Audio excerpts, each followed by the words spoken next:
Okay, we have Miss Jade here. We are working on our lured sits and downs.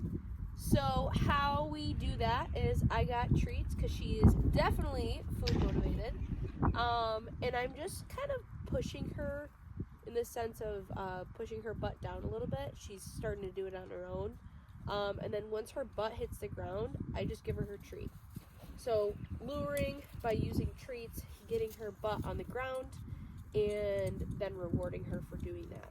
So I'm not telling her to sit yet just because she has no idea what that is. So if I just continue to say sit, sit, sit, she's going to be like, I don't know what that is. So I get to where she can consistently put her butt on the ground with a treat. Good.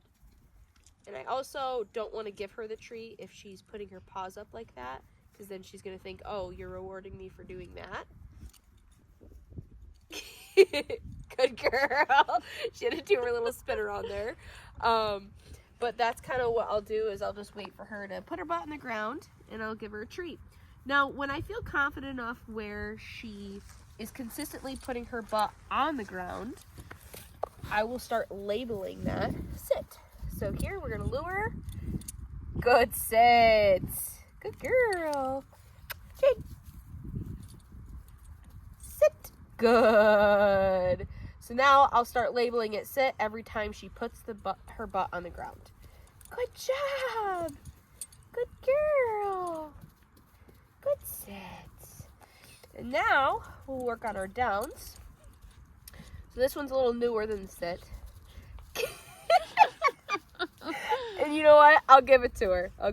So I was able to kind of guide her to the ground and she was able to go into that down position. And a lot of times I try to wait till they're standing up, and then I try to put them in a down because I don't want them to think that you have to sit first before you down.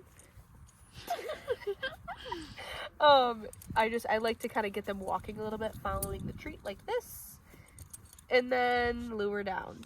Good girl.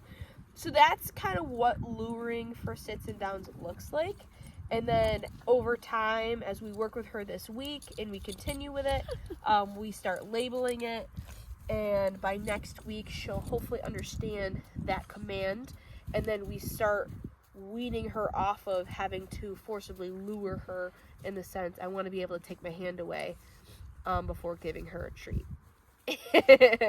We're still working on that, huh, Jade? But she is super smart. She's picking up on this very quickly. As you can see, she's got this goofy, happy, sweet personality. Like, she is just such a sweet girl. So it definitely makes training with her super fun. So, yeah, that's Jade.